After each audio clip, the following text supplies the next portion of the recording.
for how much help he gave to us from level to level, place to place.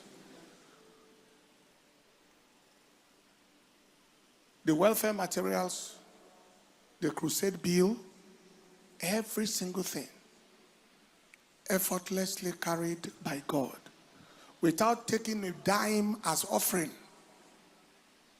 on the crusade grounds and without putting anybody under pressure. This church is not under pressure. Is there anybody under pressure financially? Give, otherwise we'll be stranded. No. Everybody is doing as they are willing. We also had very great reception in all the places we went. You can see how the chief of the place in Benue State, how we were received. In Kebbi State, we also had very, very good reception.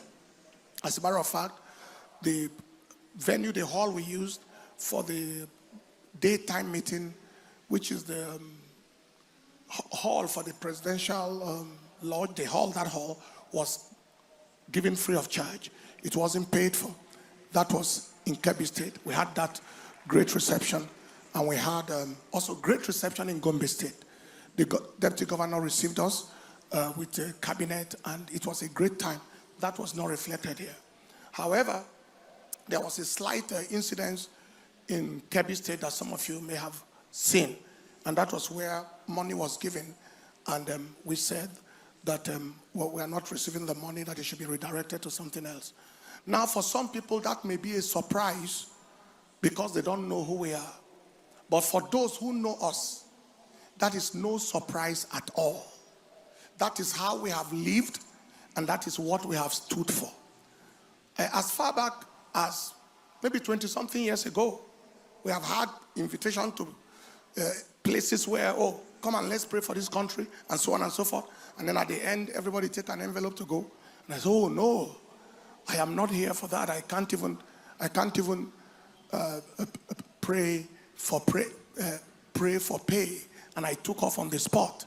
In the year of 2014, I was invited to go to Jerusalem, to Jerusalem for presidential pilgrimage. That President Goodluck Jonathan and many of the governors went with him on that pilgrimage. And the Christian Pilgrims Welfare Board invited me as guest speaker to preach to them on a Sunday morning. That was one of the first times that I was going to leave church. One of the few times I left church on a Sunday. But we considered it as a mission to the nation. I paid my airfare to go. They asked me, they said, oh, are we booking ticket for you? I said, no. I paid my airfare to go. When I reached there, they gave me accommodation. I stayed. Paid my airfare to come back.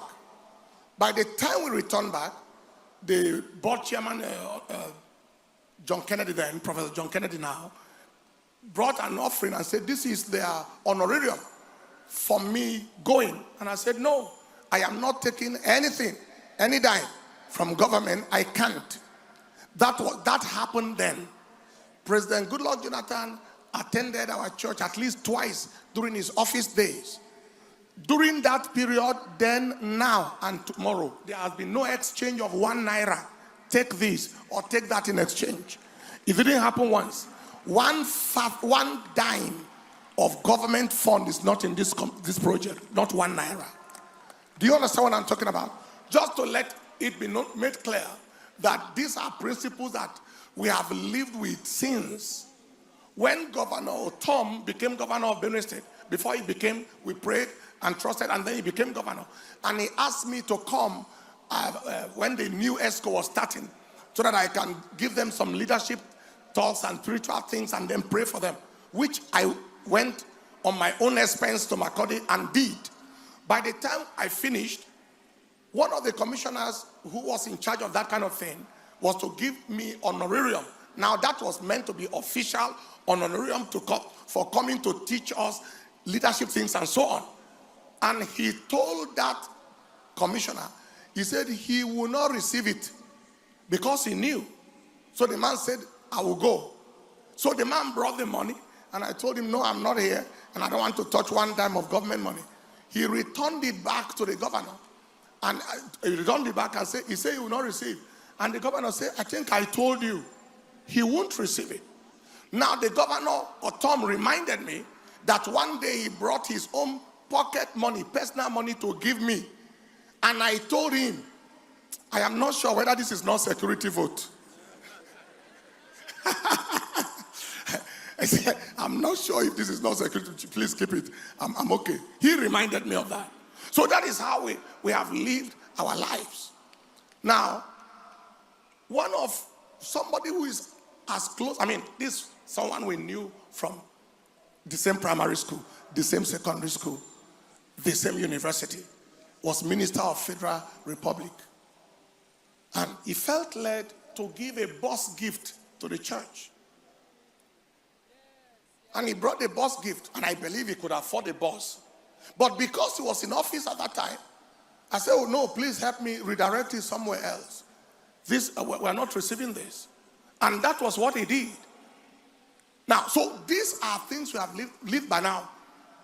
Stanley Uzochukwu, who is Dr. Stanley of Stanel Group and Delboro, Lagos. We went to a crusade in the East, and he was sent by one of those governors to bring bag of money, the type you saw. Like that. And he said, give the man of God, this is our support for the crusade. He told the man that he will not receive it. The man said, it's not you I'm giving, take it to him. And he brought it. And once he brought it, I said, but you know I won't touch this. And he said, I told him, but the man said I should try. I said, okay, tell him that it is officially confirmed that I am not going to receive it. And he took it back to the governor. I said, this is very, very strange. It's very, very strange. Now, I am calling names in case you need to ask the people. All right? I said, this is very, very strange. He said, he wasn't used to that. Maybe he hasn't given and anybody rejected it. But I said, I am not. So Stanley asked me, said, excuse me, sir. So can you tell me exactly what's going on? I said, okay, first of all, this is money that is government's money, and it must be used for government things. Secondly,